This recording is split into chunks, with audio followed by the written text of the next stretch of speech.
Wa syurutu karahiyatil ma'il musyammasi, dan syarat makruh air yang bersifat musyammas atau terjemur di bawah terik sinar matahari. Nah, kapan kita dikatakan memakai air yang terjemur di bawah terik sinar matahari ini makruh? Nah, itu tis'atu syurutin, itu ada 9. Ini tidak usah kita catat karena ini tidak berlaku di Indonesia ya, sebagaimana nanti akan kita pelajari dengan syarat-syarat di bawahnya.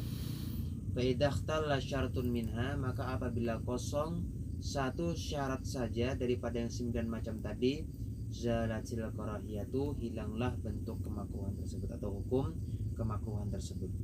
Wa hiya majmu'atun fi qauli ba'dihim, itu akan dikumpulkan pada suatu nazm atau syair, perkataan mereka sebagian ulama. Qad qarrahu musyammasan ta'atsara halata ta'siri lihayyin kurira in fi ina in muntabi'in la muntabi la nakdi biwakti harin la biwakti bardi bibadanin bibaladil hari walam yakun muayyanan walam yakhshal alami walam yakhshal alam. Pas kopiahnya itu ya. Langsung aja kita buka ke syarahnya. Wahia nasan itu berbentuk prosanya, satu, ayat ta'atsara bihararatis syamsi, jadi bahwa ada bekas dengan sebab panasnya matahari ya. Jadi ibarat panasnya itu membekas pada air. Ketika disentuh air tersebut itu terasa panasnya, itu ada ta'siril hararah namanya ya. Yang kedua, ayus ta'mala halata ta'atsurihi bil hararati ay wa huwa sakhinun, itu airnya dipakai atau digunakan ketika panasnya ya. Jadi hukum makruh tuh ketika panasnya air tersebut terjemur matahari lalu kita pakai, itu di situ makruhnya. Berarti pahamannya kalau sudah dingin ya, itu nanti hilang oleh hukum kemakruhannya, boleh kita pakai kembali. Yang ketiga, ayas ta'milahul hayyu ya, bahwa yang memakai akan air tersebut berbentuk makhluk hidup ya, apakah kita atau nanti kepada hewan yang kita hormati hewannya ya, itu adalah bentuknya makruh juga ya. Kucing misalnya kita kasih minum air yang terjemur matahari, itu hukum juga makruh, karena memakaikan air ini makruhnya kepada yang hayyun, yang hidup ya. Ini lebih umum daripada manusia apapun hidup, bahkan tanaman pun andai kata kita siram dengan air panas bisa mengakibatkan kematian. Karena termasuk hayun juga kan, tumbuhan tuh, cuman bahasanya itu bukan hayun, itu anami, itu sesuatu yang tumbuh nanti. Yang keempat, ayakuna fi ina'in muntabain kala hadidi wan nuhasi warrososi illa dhahaba wal fiddata, bahwa adalah air tersebut itu di dalam wadah yang ditempa atau wadah yang kena pukulan. Contohnya besi ya. Besi itu kan kalau mau dibentuk harus ditempa. Kalau dulu pakai palu, sekarang pakai pabrik ya. Karena sesuatu yang ditempa ini nanti akan menimbulkan karat. Nah, karat ini nanti yang berbahaya untuk dalam zat air nanti itu. Nah, karena kemarin kita pelajari makruhnya air tersebut bukan karena zatnya, tapi ada sesuatu perkara yang tersebabkan ketika kita memakainya, itu apa? Unsur munculnya penyakit kulit.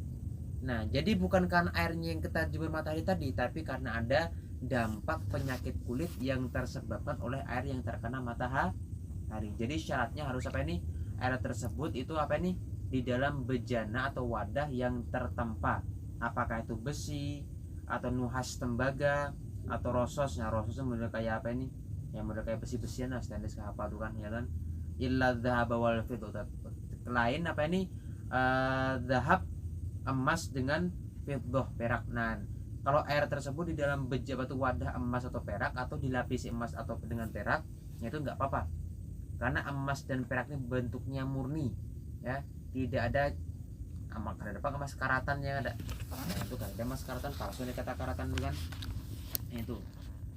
Bahkan di Indonesia ini ada memakaikan besi-besi sebagai wadah seperti drum, tandon yang sekarang bentuknya stainless itu kan.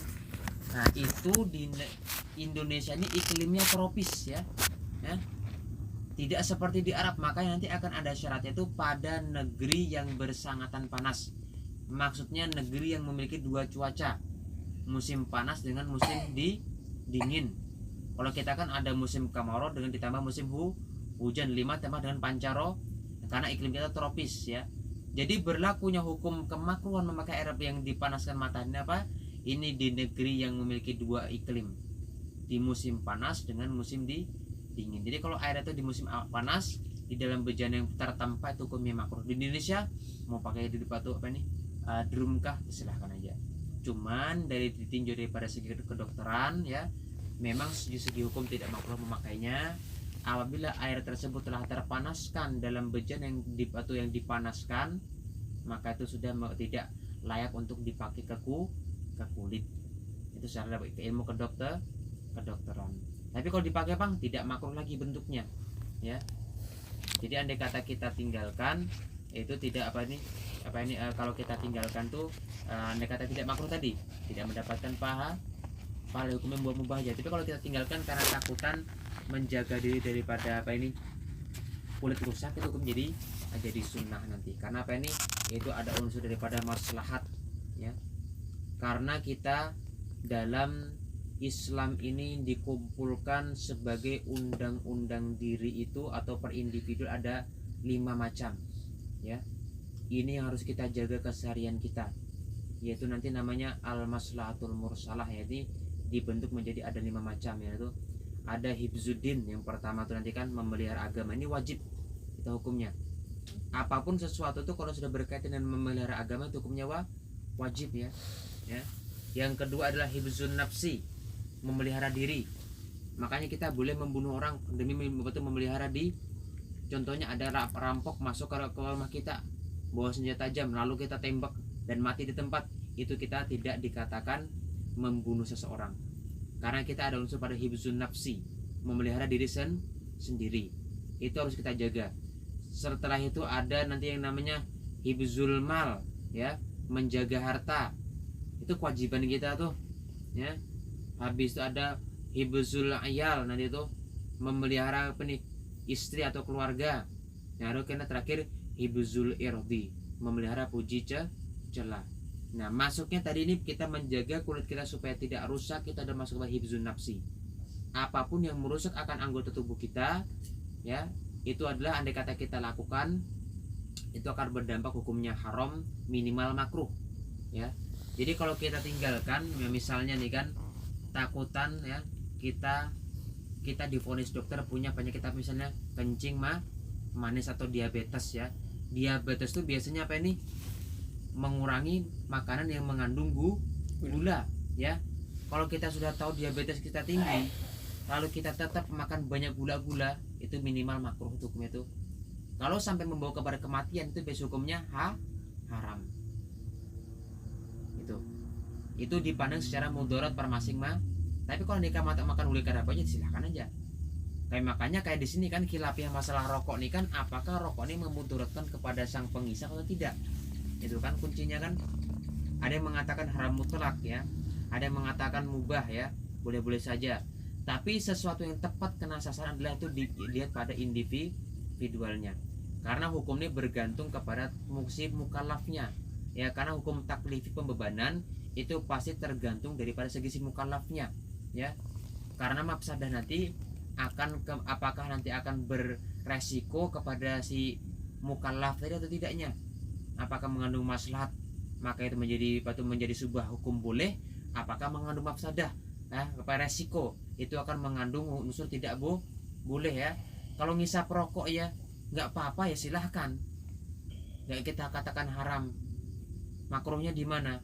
Makruhnya itu yang buang-buang duit aja tuh ya, bisa kita belanjakan ke lain yang lebih penting, tapi kita tukarkan rokok ya, menukarkan perguruan rokok apa, kenapa hukumnya? Nah tahu boleh ya tuh sedekah ya, kalau tuh sedekah makruh ya kalau tuh.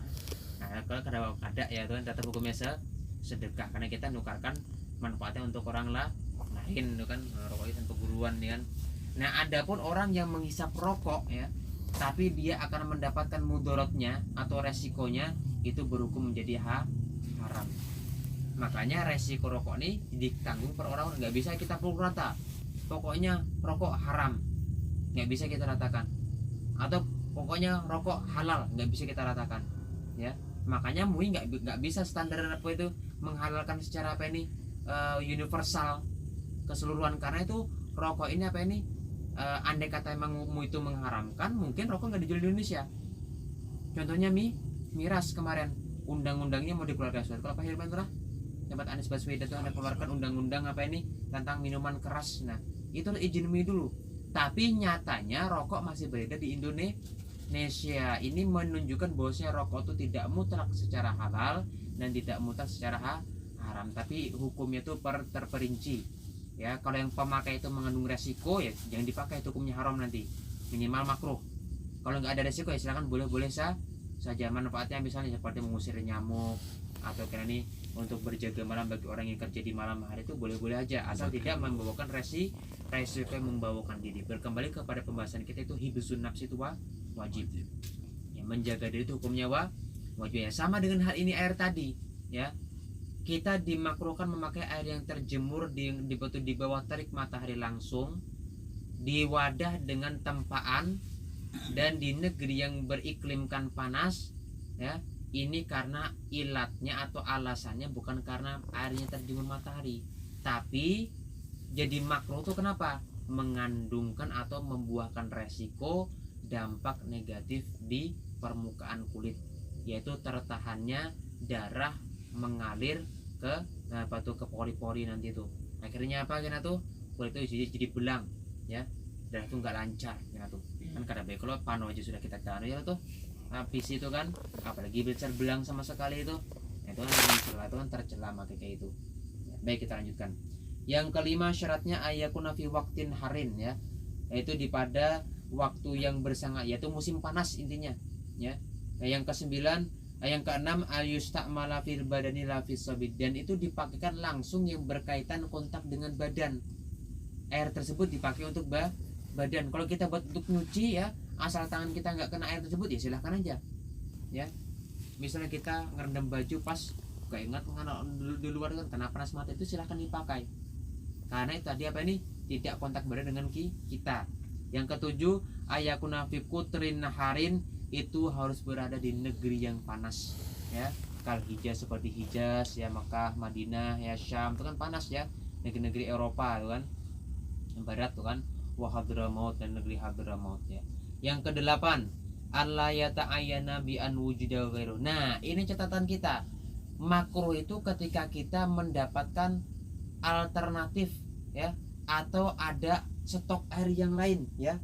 Ada air yang enggak musyammas, ada air yang enggak terjemur matahari, ada yang air yang terjemur matahari. Nah, kita kalau pakai air terjemur matahari ini apa ini? Itu hukumnya makruh, karena masih punya stok air lain. Kalau enggak ada lagi, Bang, stok air lain, caranya jangan langsung dipakai juga, diakali supaya bagaimana panasnya itu hilang. Apakah dicampurkan batu atau apa yang supaya apa ini mendingin itu nanti, ya. Yang kesembilan Allah yakhsyal alama, jangan sampai ia takut akan penyakit. Fa inna khasyal alama, maka jika ia takut akan penyakit yang ditimbulkan air tersebut, haruma alaihi taharatu minhu, itu haramlah bersuci atasnya atau dengan air tersebut. Intinya syariat kita Islam, ya, tidak mengajarkan sesuatu yang menyakiti diri kita ataupun sesuatu yang mengurangi akan keelokan diri kita, ya. Contohnya punya penyakit cacar itu kan nggak boleh kena air. Nanti kalau kena air luka apa tuh bekasnya itu tidak mau hilang. Silahkan tayamum, tidak ada paksaan dalam syariat. La ikraha fid din, tidak ada paksaan dalam agama. Nggak bisa sholat berdiri, ya duduk, tidak ada paksaan, ya. Ada suatu hukum yang diringankan terus menerus, ya. Cuman keringanan tersebut bentuknya apa ini? Ada alternatif, ada pengganti. Bukan keringanan yang langsung tidak sama sekali, kecuali haji, ya. Karena nggak mampu, ya apa ini? Ya sudah, nggak usah berhaji, gitu kan. Kalau yang lainnya kayak puasa, nggak bisa karena uzur, membayar fidyah, ya kan. Atau zakat, apa ini? Nah, kalau zakat nggak ada kok, pasti mampu. Karena kalau sudah punya duit zakat tuh kan, ya. Atau zakat fitrah contohnya, kan. nggak punya apa ini berasnya, apa ini nggak zakat, tapi kan tahun depan andai kata ada berasnya dikodok gitu kan. Sembahyang nggak bisa pada waktunya dikodok kan, itu ada kan keringan hukumnya, kecuali haji itu aja.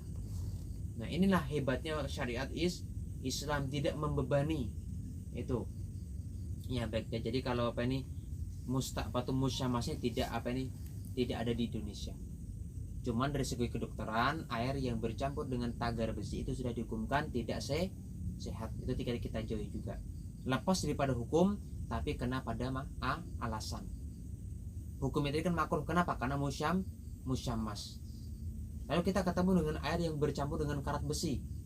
Memang hukum makruhnya tidak ada, tapi ada sistem makruh daripada segi lain. Apa? Ada alasan merusak kulit kita. Itu nanti. Intinya apapun halnya yang menyebabkan cedera untuk anggota badan kita, itu hukumnya minimal makruh, dilihat daripada sikonnya. Kalau membawa kepada kematian atau sakit begitu parah lama sembuh itu haram. Tapi kalau sakit biasa aja itu hukumnya makruh. Ya, illatul karohah yang di sini beliau catatkan bahwasanya ilat atau alasan kemakruhan air tersebut itu apa? Anna alma ilmu syammasi, bahwasanya wadah air yang terjemur langsung di bawah terik matahari, takhruju minhu zuhumah, itu keluar darinya bejana tadi itu zuhumah.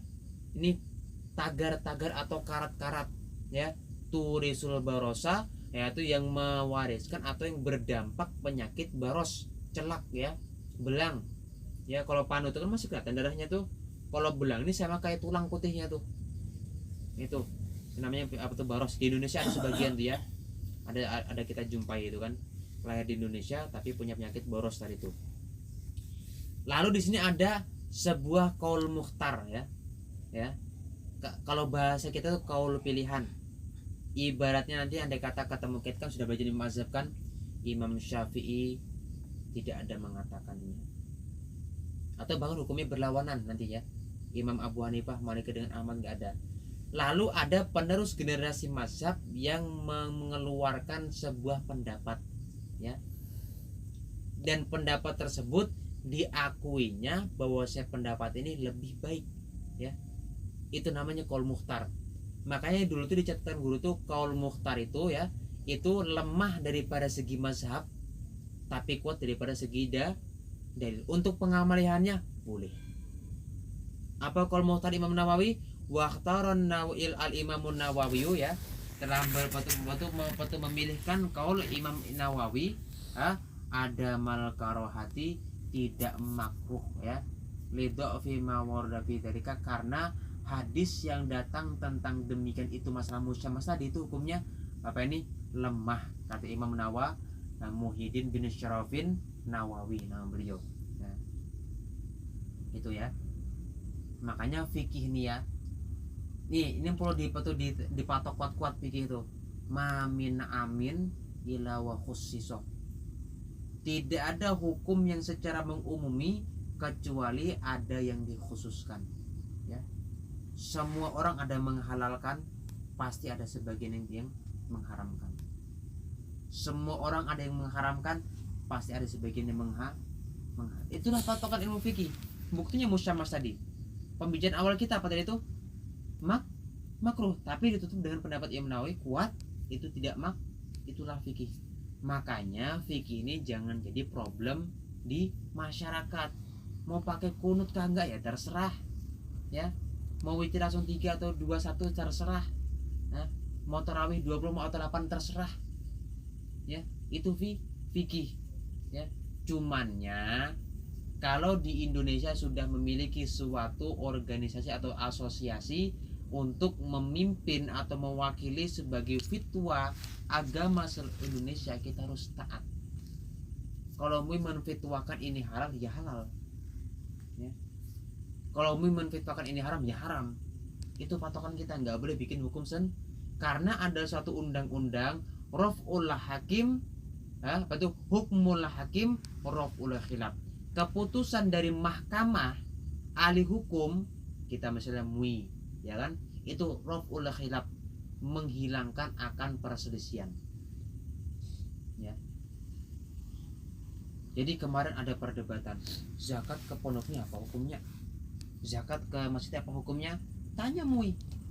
Kalau kata MUI boleh, sudah tuh nggak ada lagi khilafiyah dan hukumnya boleh. Hukum berbilang-bilang masjid di Indonesia, ya, apa pendapat MUI? Kalau kata MUI nggak boleh, berarti Jumat harus dipilah-pilah. Kalau boleh silahkan, karena hukmul hakim robul khilaf, keputusan daripada hakim, ya, ini orang yang berkuasa untuk memberikan fatwa hukum, keputusan hukum. Di Indonesia siapa ya? MUI, kita kan Majelis Ulama Indonesia. Kalau sudah mengatakan suatu pendapat, kita harus menurut. Besok Idul Adha jatuh pada hari Minggu, itu sudah menjadi patokan kepastian. Tidak boleh kita menyepatu berselisih pendapat. Andai kata boleh, andai kata ingin juga, silahkan, tapi sendirian. Jangan diuniversalkan, jangan diumumkan. Contohnya seperti di Pemangki. Pemangki itu kadang sistemnya, kalau bertemu dengan bulan Ramadan atau mengakhir Ramadan untuk menemui bulan Syawal, mereka memakai metode hisab, tidak memakai ru'yah, ya, karena di sana tuh lebih mengkuatkan hisab daripada ru'yah, ya. Apalagi hisabnya ini adalah kada hisab rokok, kada ya, kada hisab berhitung, ya, ada. Nah, berhitung masalah ini astronomi, ilmu bulan, ya, berhitung tuh, dan itu teruji coba dari tahun ke tahun, hitungannya tidak pernah salah, ya, karena itu nggak satu orang, beberapa gitu kan ngitung. Nah, dan itu mereka patokakan untuk menjadi kapan mulai Ramadan dan kapan mulai Syawal. Dan fatwa orang sana, kalau mau ikut MUI silahkan, mau ikut kami silahkan. Nah, itu baru ulama yang benar. Jangan sampai sekolah ke luar negeri, dapat S1, S2, S3, balik kampung, tidak diangkat jadi daripada Dewan Perwakilan MUI, memutuskan hukum dan disuruh masyarakat wajib memakai itu. Itu tidak boleh. Seperti Ustaz Abdul Somad itu kan, hukum itu luas. Mau pakai ini silahkan, mau pakai ini silahkan, mau pakai ini silahkan, mau pakai ini silahkan. Itu andai kata itu orang yang dakwah atau penceramah, karena dia tidak diberikan label atau nama di untuk memutuskan suatu hukum di suatu negeri. Jadi kita nggak boleh bikin hukum gitu. Kalau sudah kata MUI ya A, ya B ya B, dan kita nyalahi. Kecuali kita punya dalil sendiri, silahkan pakai cuman sendiri. Kalau ada orang mau pakai silahkan ke kita, kalau enggak ya silahkan. Jadi unsurnya paksaan. Pokoknya di kampung itu harus ini hukumnya, nggak boleh seperti itu. Karena kita tidak punya sebuah izin untuk membuahkan fatwa yang dipakai untuk masyarakat. Itulah sulitnya jadi pengajar ilmu fikih. Harus mengerti banyak hukum. Kalau sekarang ya kah, nah yang penting ya kah, pakai kopiah, pakai bulang ya kah, ya pena-pena pondok pesantrennya pena laku-laku dijual ngaran itu kalau tuh bicara mah pokoknya hukum yang ini, yang itu hukumnya haram sudah. Padahal ada hukum yang secara tafsir terperinci. Nah, ini pemakaian hukum fikih. Karena hukum ini fikih ini bersifat furu'uddin, cabang-cabang agama. Dan cabang-cabang agama ini adalah beridentik atau lebih kental dengan adanya khilafiyah perselisihan, ya. Jangankan perselisihan antara perguru-guruan, ya, bahkan ada ulama, ya, anak dengan orang tua aja lain pendapat. Seperti siapa? Ibnu Subki, ya, Tajuddin As-Subki nama beliau, dengan Tak Yusuf Subki, abah beliau Imam Subki. Itu abah dengan anak lain hukum tuh. Abah menghalalkan, anak mengharamkan nanti. Nah, jadi itu harap dimaklumi, ya, selama itu daripada lingkupan ilmu fikih, ya. Jadi mau sholat kayak Pak Tomo asal punya guru silahkan. Kita nggak bisa memaksa orang lain untuk memakai apa yang kita punya. Itu fikih, ya. Lain tasawuf. Nah, kalau tasawuf ini bersifat ya silahkan, ya. Jangan kata kita nyuruh orang kayak tapi asal ridho siapa yang disuruh kan apa ya kata. Nah, karena kasus membutuhkan guru murabbi, ya. Lalu dengan tidak juga ilmu tauhid. Nah, karena ilmu tauhid ini bentuknya bukan furu'idin lagi, tapi usul din, dasar-dasar agama. Dasar-dasar agama ini ditok sama ulama, tidak boleh di dalamnya mengandung kekhilafiyah. Contohnya di Al-Quran, laisa kamitslihi syai'un. Allah Ta'ala itu tidak memiliki perumpamaan satu ayat sudah. Yang kedua, apa ini? Walam yakullahu kufuwan a. Tidak ada sesuatu pun yang sekufu dengan Allah Ta'ala. Yang ketiga, wala tadribu alillahil amsal. Jangan kamu buatkan untuk Allah itu perumpamaan. Kan itu akan ayat-ayat yang mentiadakan bahwa Allah itu tidak bertangan, tidak bertempat, ya. Pokoknya tidak seperti apa yang kita bayangkan. Tidak dapat akalnya memikirkan bagaimana bentuk Allah Ta'ala. Itu kan akidah kita. Ada nanti ulama datang mengatakan Allah di atas langit. Apa dalilnya? Walillahi ala arsyistawa. Ya. Bukan salah dalilnya, ya, tapi salah pemikirannya. Mereka kalau kita katakan apa ini, itu kamu salah. Qurannya sudah tertulis seperti itu. Bukan salah Qurannya, tapi salah pemahamannya. Ya, walillahi ala arsyistawa. Apa kita bisa makna secara zahir? Tidak dapat. Harus kita gali secara takwil nanti tuh, ya, itu. Tapi kalau segi akidah, nah itu sudah. Jangan sampai ada doktrin-doktrin yang keluar daripada akidah Ahlussunnah wal Jamaah menyebarkan luas. Jangan kita biarkan itu diberantas kayak itu. Ya, boleh kita membuka akan keaibannya. Itu guru anu tuh mujassimah, suka apa ini, membentuk-bentukan Allah Ta'ala. Allah Ta'ala punya tangan lah, punya kaki lah, berjalan lebih kayak gini lah, lari lah. Itu nggak boleh seperti itu. Harus ditakwilkan. Ini beratnya jadi ulama, ya. Beratnya jadi ulama seperti ini, ya. Karena itu omongannya ini dipatok kepada orang banyak. Itu.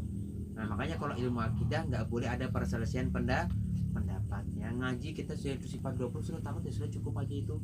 Tinggal diulang-ulang, ditafakurkan setiap saat itu sudah cukup, ya. Yang 20 sifat itu kan yang wajib kita ketahui. Nah, jangan lagi nonton video YouTube akidah-akidah kan. Siapa-siapa bahasa lama kah kan itu ditonton, atau Firanda kan itu memang itu nggak apa kita buka. Itu bukan ghibah namanya. Itu namanya kan itu apa ini, saddud dzira', yaitu menutup jalan agar orang lain tidak mendapatkan ini mudarat, bahaya. Oke lah kalau kita mendengar orang yang mengetahui, kita punya dasar yang kuat, punya keilmuan yang tinggi. Kalau orang awam, ya, nanti dengarkan satu ikut yang A, dengarkan B ikut lagi yang B, nggak punya ini apa ini, nggak punya pedoman jadinya. Itulah bahaya kita nonton. Nah, makanya daripada jangan, baik menghadiri majelis yang ada di kampung, gurunya jelas, ilmunya jelas, akidahnya jelas, mazhabnya jelas, sanadnya jelas, itu baru kita ikuti, ya. Kalau masih samar-samar itu jangan coba-coba, ya ada. Nah, jangan coba-coba, ya ada. Kalau kawin kalau apa coba-coba, kalau nggak lah. Nah, tapi nak nyaman, ampi kalau lah. Itu. Tapi lah masalah agama jangan coba-coba. Kalau terpengaruh maka berat pengaruh dalam agama ini, ya. Makanya ada Hizbut Tahrir lah, inilah itu, jangan sampai kita termasuk doktrin-doktrin seperti itu, ya. Terus, ya. Nah, setelah kita mempelajari akan pembahasan kemarin air mutlak, ya, atau air yang suci pada zatnya dan dapat mensucikan yang lainnya. Lalu kita yang kedua melanjutkan pembahasan kita, yang ditulis yang kedua, ya.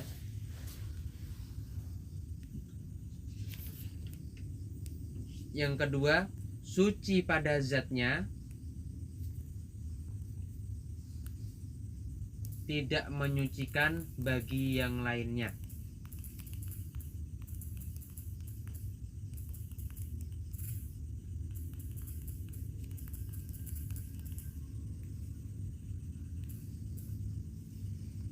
Suci pada zatnya, ya, tidak mensucikan bagi yang lainnya. Nah, ini pembahasan kita yang sekarang baru, ya. Airnya suci, ya. Suci pada zatnya, pada dirinya, ya. Tapi kalau kita untuk lakukan ibadah, ya, seperti wudhu ataupun mandi, itu tidak sah. Karena air tersebut tidak dapat mensucikan. Itu keluar sudah daripada kata-kata air mutlak, seperti air sungai dibawa direbus bikin air kopi. Nah, itu bukan air sungai lagi, tapi air kopi itu kita bawa wudhu kan nggak boleh. Air teh nggak sah kita bawa wudhu. aqua masih sah saja kan, tidak ada unsur campuran ya.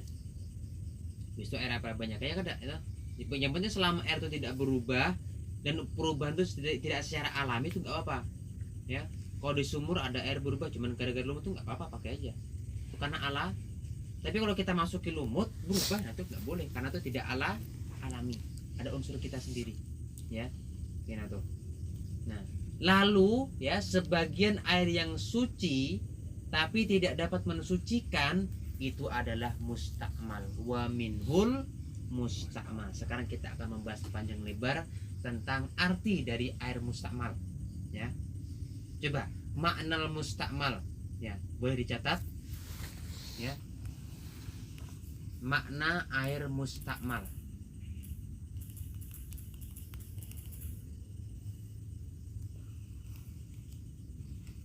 Air yang dipakai pada toharoh yang fardu.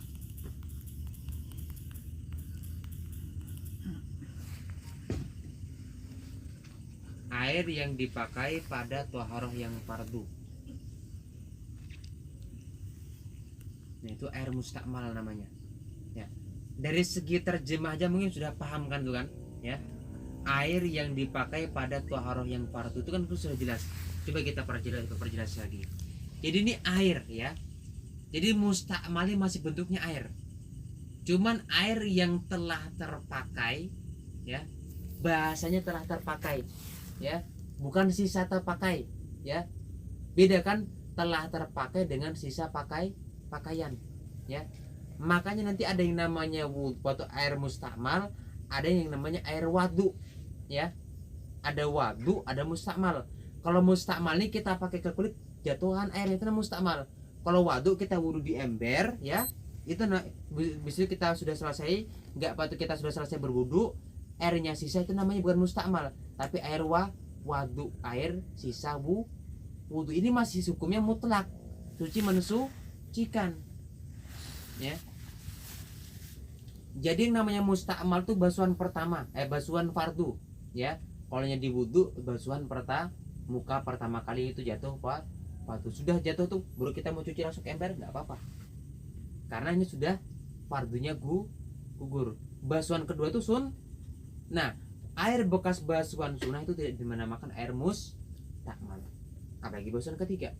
Kalau mandi ya, catatannya itu apa ini, ketika air itu belum menyeluruh tubuh itu masih mustakmal ya. Misalnya basuh kepala basah sudah ya, ini belum terbasuh ya, bekas itu mustakmal ya. Kita basuh 2 kali itu sudah tidak mustakmal karena kepala sudah terbasuh. Kita basuh lagi sini ya, itu saya mustakmal, sudah basah semua, baru kita basuh lagi, itu bukan mustakmal. Ngerti kan? Jadi kalau air itu sudah merata ya, itu sudah habis fardunya.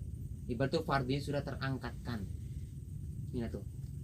Jadi nek katanya mandi itu pertama tuh ambil seember kah kubu ya kan dulu kada. Jauh-jauh daripada bak tuh nek takutan tanu banyak yang tebak yang kembali ke bak daripada yang tidak tuh kan, percikannya itu kan. Ya kalau banyak yang kembali itu mempengaruhi air juga nanti kan. Mustakmal takdirian namanya tuh. Mustakmal tapi secara takdir. Secara diukur nanti tuh. Ada caranya pengukurannya itu. Tapi kalau sudah rata air dari ke seluruh tubuh, mau berendam ya silahkan aja. Baik, itu bukan mustakmal lagi, asalkan airnya tidak berubah tadi itu. Nah paham kita tadi tuh. Jadi makna mustakmal tuh air yang dipakai pada fardu toharoh atau toharoh yang fardu. Kalau toharoh seperti apa nih? Sudah berwudu belum batal, lalu wudu lagi. Nah wudu pertama ini tadi apakah sunnah atau fardu? Basuhan pertama kah, kedua, ketiga itu tetap air yang tidak mustakmal ya, karena bukan wudu far. Makna wudu fardu itu untuk mensahkan suatu ibadah, sholat kah, menyentuh Al-Quran kah, yang lainnya, tawaf ya, itu makna fardu. Bukan setiap basuhan anggota pertama kada kayak gitu. Jadi misalnya kita sudah wudu, misalnya jam habis maghrib tadi belum batal ya kan ya, lalu isya kita wudu lagi, airnya itu kumpul lagi untuk wudu itu subuh, masih sah saja karena itu tidak mustakmal. Karena wudhu yang kedua ini adalah wudhu bukan untuk apa ini, bukan fardu untuk hukum wudhunya, tapi hukumnya hukum sunnah, itu wudhu yang memperbarui wudhu. Nah paham gak itu tuh? Nah itu mana mustakmal. Bapak kayak gini ya, kaitannya hukum fardu itu dengan siapa? Dengan orang yang mukallaf ya. Andai ya Pak Heri bisa keranakan, saya yang harus namanya Pak Heri Hasbi. Nah, hasbi ya, hasbi wudhu tuh ya, anak sembahyang, sisa wudhunya itu apa tuh? Mustakmal kah ada kah? Nah, makanya sembahyang belum wajib kan? Bekas wudhunya mustakmal kah ada gitu? Nah, tetap mustakmal. Karena nanti ada definisi lain ya. Selain ini mastuk mina fi fardhu thahar, nanti ada definisi mastuk mina fi ma la budda minhu. Itu ini fardunya bukan fardu secara hakikat, tapi secara fardu secara musyakalah. Bentuknya fardu. Karena tadi kalau nggak berwudu juga itu sembahyang tidak jadi sunnah. Paham gak? Kalau kita kan wudu tuh fardu karena sembahyang kita fardu. Andai kata karena tadi kena wudu, ya ada sembahyang, walaupun sembahyang tidak jadi fardu tapi minimal jadi sunnah. Balik, andai kata karena tadi tidak wudu langsung memakai sembahyang, apakah sembahyang jadi sunnah? Ini musyakah dengan kefarduan. Memang hukum kefarduan itu tidak dapat, tapi hukum sunnah bisa dapat karena akan tuh. Nah makanya kalau ini berwudu itu tetap mustakmal juga.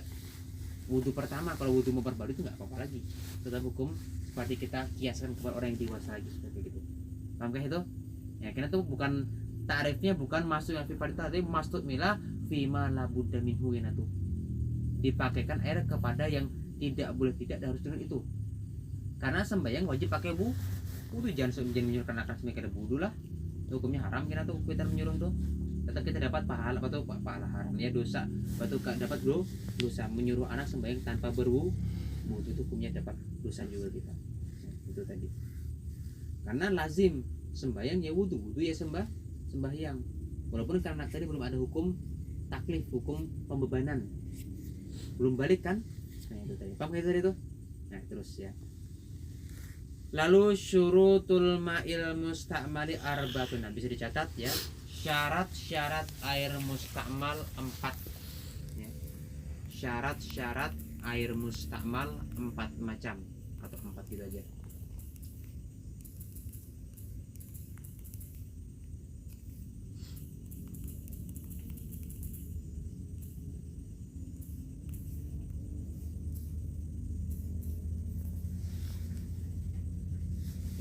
Udah. Yang pertama kurang 2 kulah. Nanti akan kita hitung kulah itu apa.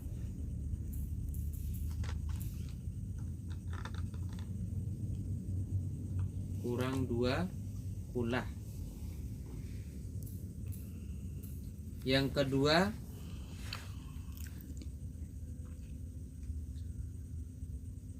bekas air. Nih saya bicarakan tadi tuh, bekas air yang dipakai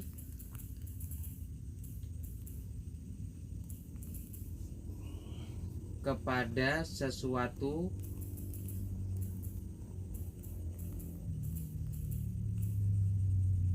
yang mestinya.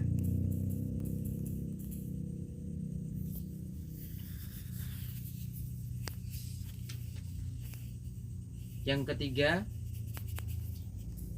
bahwa terpisah dari anggota badan.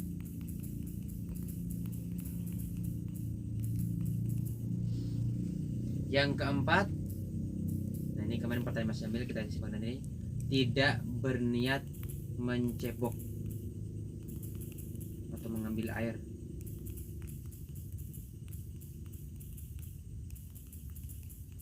Makanya fikih ini kitabnya lengkap ini kan, semuanya ada di sini. Ya baik kita bahas. Ya. Jadi syarat-syarat air tersebut dapat dikatakan mustakmal itu ada 4 macam. Satu aja nggak ada ini maka itu tidak dikatakan mustakmal. Yang pertama airnya kurang 2 kulah ya. 2 kulah itu telah disepakati pada ukuran SI ya, standar internasional, yang paling hati-hatinya adalah 216 liter ya. Jadi ukuran 216 liter. Kumpulkan botol aqua yang dulu berapa hari itu? 1 liter. 1 liter. Kumpulkan 200 ya. Botol tuh isi air penuh-penuh berataan ya. Tambah lagi berapa itu? 16 liter ya. Tambahkan dapat botol 16 lagi. Jadi 216 botol, cari kumpulkan di suatu wadah. Nah, kalau drum itu berarti belum sampai ya Pak itu. Belum sampai 200 karena 1 drum itu 1 liter kah? Nah, kalau tandon itu sudah 2 kurang lebih itu. Ya. 1000 liter, 600 liter, 700 liter itu sudah 2 kulah tuh. Jadi kalau wudhu di drum aja tuh jangan pecelup ya, jangan dikupas. Cuma kalau di tandon langsung aja tangan enggak apa lagi. Lagi di mahkam ya ada. Nah tuh. Nah dicampur aja ya kada.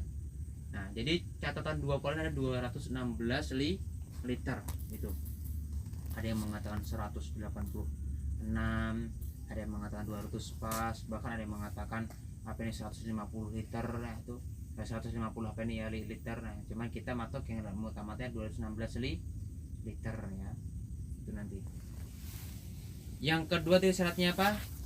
Bahwa di bekas pemakaian yang mesti ya.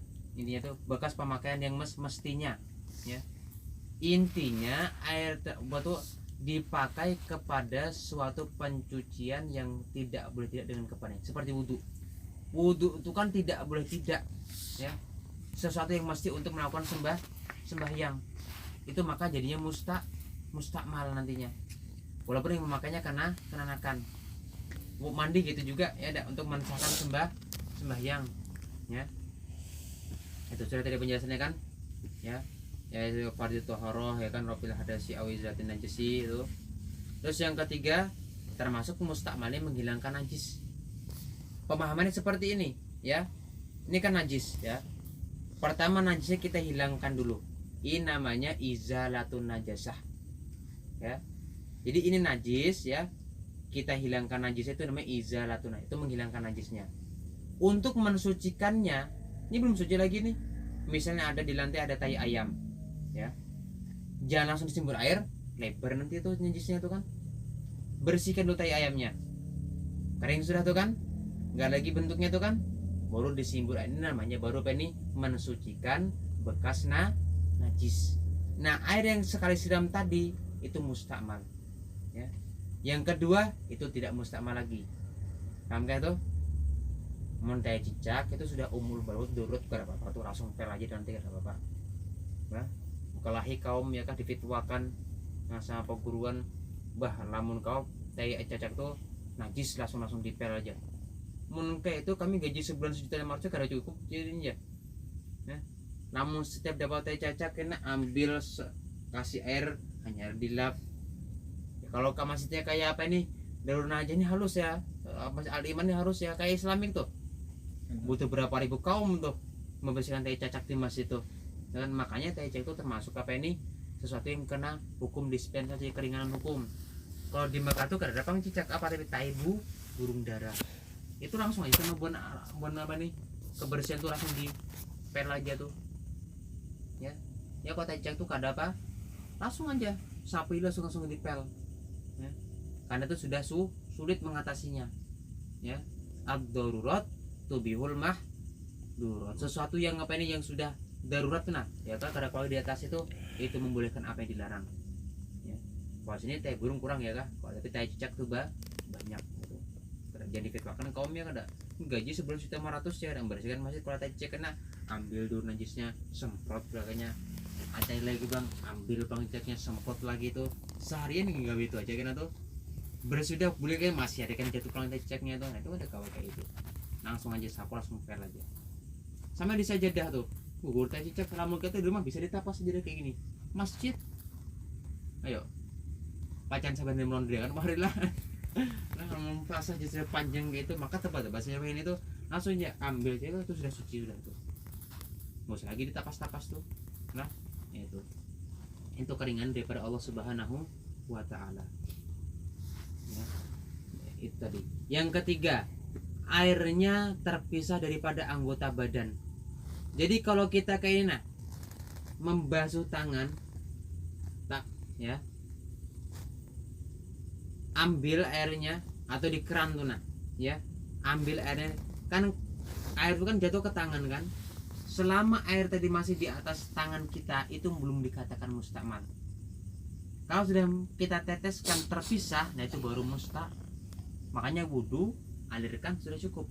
Tapi kalau wudhu air tak ada lagi, ini masih kering, gini kan nggak sah. Tapi kalau air tadi kita pulang balikkan di badan juga, itu sah saja. Misalnya pakai air apa sedikit benar, pakai air tuh nah, ya ada. Misal pakai air berapa tuh sedikit benar untuk wudhu satu tangan nih, bolak-balik ke tangan supaya basah semua tuh sah aja hukumnya tuh. Sah saja. Selama air tadi belum terpisah dari anggota badan, ya. Makanya kena cara iktirafin tuh, ya. Itu kan fima dama mutaradidan ala adwi pak fama, maka air yang dama mutaradidan yang bani tetap berbolak-balik al atau anggota badan fala yusama mustakmal. Nah, air yang ini pulang balik di anggota badan itu dan mustakmal karena gosok terus kita sedikit. Makanya Nabi berwudu dengan satu mut. Nah, segi Nabi wudu tuh airnya cukup aja mandi 3 mut ini. Ya itu tadi, ya caranya tuh, ya digosok ke sedikit tadi tuh. Lamun kita berkubu itu bah, jangankan 1 mut ya ada seember 2 bak aja kada mayo ya berkubui. Ya ada kada bergosok nah. Nah, itu tadi. Habis yang keempat yang terakhir alayanwil igtiro, di zaman Nabi ke depan keran. Ini enggak adanya namanya tuh ini jirop kah yang bekas kulit kambing tuh disamak ya, dijemur kering lalu dijahit lagi untuk wadah banyu tuh. Enak kalau hendak memakai buka talinya keluar air kena tuh. Kita jabar itu ya, jirop kan namanya tuh. Nah, di Arab tuh. Lamun sekarang keran ya. Makanya zaman Nabi itu wudu langsung mencepukin aja ke ember, kebejanan langsung pakai tangan, masukkan tangan. Nah, lalu diatasi sama apa ini supaya jangan sampai, kan tadi kan andai kata air tuh terpisah daripada anggota badan di basuhan pertama yang fardu itu hukumnya mustakmal. Namun kita mencebok, oke lah kalau ketika basuh muka tuh karena kewajiban wudhu kan tertib, harus tersusun. Tangan dulu salah, baru kepala kerasa, harus muka dulu. Selesai muka, kewajiban kita yang kedua secara tertib adalah tangan.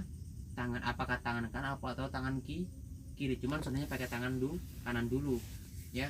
Nah, karena ini wajib, kalau kita masukkan ke ember, minimal air seember tadi ikut pada anggota badan kita. Kalau kita angkat dan terpisah dengan anggota badan kita, maka seember tadi jadi mustakmal. Makanya cara mengatasinya, sebelum tangan kita sampai menyentuh air, kita niat dalam hati, dengan tangan inilah kita tuh mengambil air. Aku niat mengambil air, bukan basuh tangan. Ambil airnya bawa keluar, bawa niat basuh tangan. Sah seperti itu. Ini bukan mustak. Tapi kalau kita tanpa berniat apa-apa, al asya ida yutlaku atau ida utlika layan syarifu illa asil kamil. Sesuatu itu kalau dimutlakan, ya, itu akan kembali kepada asalnya secara sempurna. Jadi kalau kita nggak ada niat ketika sebelum tangan kita masuk ke ini ember tadi, maka asalnya kita apa? Basuh maka air tadi jadi mustakmal. Yang penting sebelum tangan kita sampai ke ember, pakai niat untuk mengambil air. Jangan juga di situ ya juga bawa keluar, karena kan kita niatnya mengambil aja, bukan membasuh.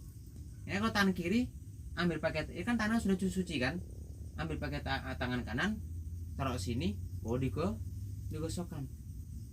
Nah, paham itu caranya tuh. Kalau kalau mau ngambil pakai tangan kiri lagi, harus niat mencebok lah, karena yang tangan kiri belum disucikan. Paham itu? Cuman biasanya orang kayak ini. Yang penting satu kali niat aja, niat tangan kanan ambil, angkat, langsung selesai. Ini kan sudah suci, sudah tuh serah aja tuh. Nah, kenapa pas tangan kiri ambil pakai tangan kanan, baru tuangkan ke tangan kiri. Itu caranya. Kalau kita nggak mau pakai tangan kanan, koler misalnya itu mau pakai tangan kiri juga, waktu mengambil airnya, maka wajib berniatlah lagi. Karena ini belum disucikan tadi tuh. Yang suci sudah tangan kanan, yang kiri belum. Nah, pahamkah itu tuh? Nah. Ya, habis ya. Fa idza nawal igtiraf, maka jika ia berniat akan mencebok, lam yakunil ma'u bagi maka tidaklah air yang sisa tersebut menjadi mustakmal. Lalu niyatul igtiraf. Nah, di sini ada diungkapkan atau dipaparkan dulu akan niat akan mencibuk air. Apa itu? Hiya, itu niatnya apa? Ayan wil mutawaddi'u ya. Bahwa berniat oleh orang yang berwudu, niyatul igtirafi akan niat mencibuk ba'da ghusil wajhi setelah membasuh muka. Jadi kewajiban berniat tersebut adalah setelah membasuh muka ya. Qabla ayudkhila yadayhi fil ina, sebelum ia masukkan tangannya ke bejana, liya gesilahuma kharijahu, supaya ia basuhkan air yang ia ambil tadi di luar wadah atau bejana tadi ya. Fa idza lam yanwil ightirafa, maka jika ia tidak berniat akan mencibuk air tadi, saral ma'u mustakmal, niscaya air tersebut menjadilah mustakmal. Wa fi hukmi niyatul igtiraf khilafun bainal ulama, dan pada hukum niat mencibuk itu ada khilafiyah di antara kalangan ulama. Cuman kita mengatakan wajib, ada yang mengatakan tidak wajib. Cuman kita ihtiyat berhati-hatinya, kita katakan wajib. Ada yang kata juga wajib, yang penting kita kan sudah nggak apa, ibarat tuh kayak sangka baik tuh. Nah, ada yang kata lepas ya karena apa ya ada. Lain kalau kita ngikuti ini yang tidak wajib, musiah wajib. Mana kada gugur gitu kan. Sama sangka baik tuh, nah sangka baik ke orang lain tuh, nah bujur ya dapat pahala kita, kada bujur ya kada dapat dosa kita kan. Lain sangka jahat, bujur jadi gibah ya, fitnah apa tuh, salah jadi fitnah itu kan. Nah model kayak itu modelnya juga tuh. Nah ini ya kan, kita berhati-hati dalam hukum nih. Makanya kalau ada orang yang mewajibkan sama menyunahkan, ambil yang wajib. Musiah wajib gitu kan. Kalau sunnah musiah wajib kan. Tapi kalau wajib sunnah ya karena apa, asal kita sudah malak. Kayak witir itu kan mengatakan Abu Hanifah hukumnya wajib, maka kita lakukan setiap malam witir ya. Cuman kalau enggak ya enggak apa-apa juga, kita masuk Syafi'i itu kan itu tadi. Habis ya. Lalu ya,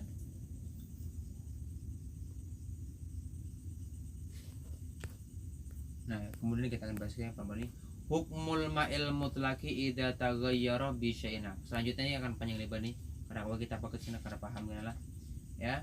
Jadi yang akan kita bahas selanjutnya adalah hukum air mutlak.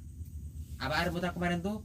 Air yang suci lagi mensucikan, tapi idza taghayyara bi syai'in, yaitu berubah dengan sebab sesuatu. Airnya suci, cuman karena ada sesuatu di dalam air tersebut maka airnya berubah. Nah, apa hukum memakai air tersebut? Nah, kita akan lanjutkan akan ke depan Allah Subhanahu wa ta'ala. Mari kita akan ditanyakan hari